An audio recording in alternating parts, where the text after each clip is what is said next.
was a little lad, scientists used to appear on television all the time saying that come the 21st century, we'd all be driving flying cars that did 1,000 miles to the gallon and ran on seawater. So, men in white coats, where's my flying car? A more realistic future for motoring, though, may be found in this unlikely location.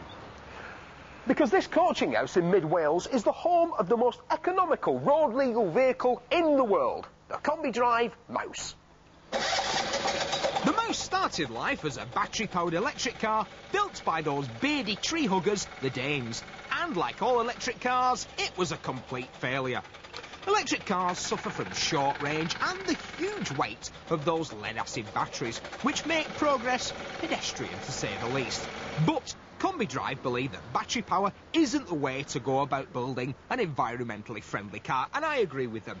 So by fitting a small industrial diesel engine and an infinitely variable CVT transmission, they've produced a little car that not only does a record-breaking 256 miles to the gallon, but can even manage a quite respectable 30 mile an hour on the flat and even up hills. But on the record-breaking run, it did 88 miles for 90 pence worth of fuel. Beat that if you can. So, what's it like to drive? Well, it's horrible to drive. Of course it's horrible to drive.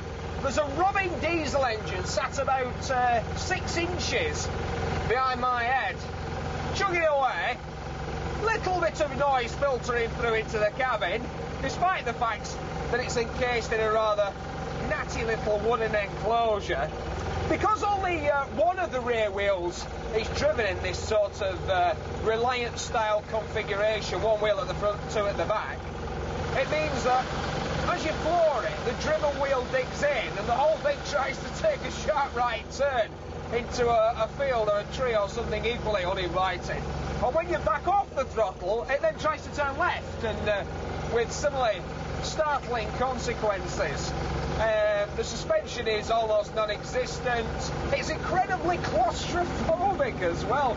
I have to say that I'm not too keen on sitting in it for too long when it's static. It's a fiberglass construction with this perspex roof. The one advantage of this, of course, is that not only does it get you from A to B incredibly economically as well, if you put your tomatoes on the engine cover, then they'll ripen.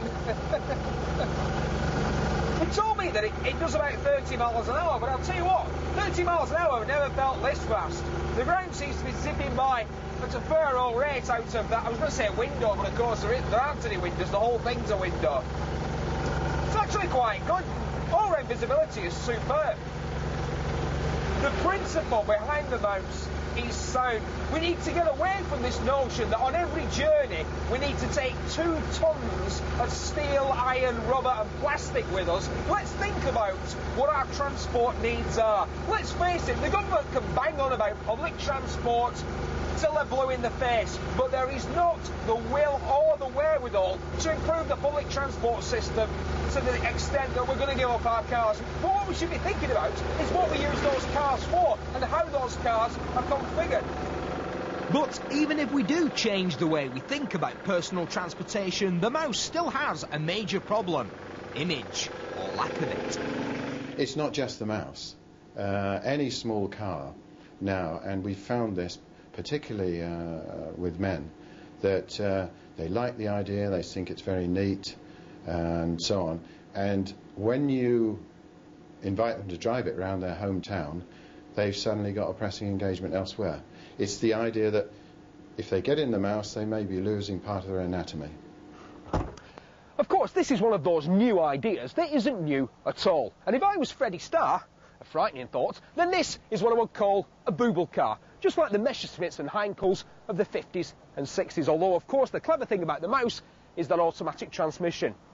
You know, it seems an awful shame to me that the government aren't as keen at encouraging manufacturers to produce fuel-efficient single-seater cars like this that just might ease the congestion in our cities, as they are at legislating us out of our cars and onto buses that we do not want to be on.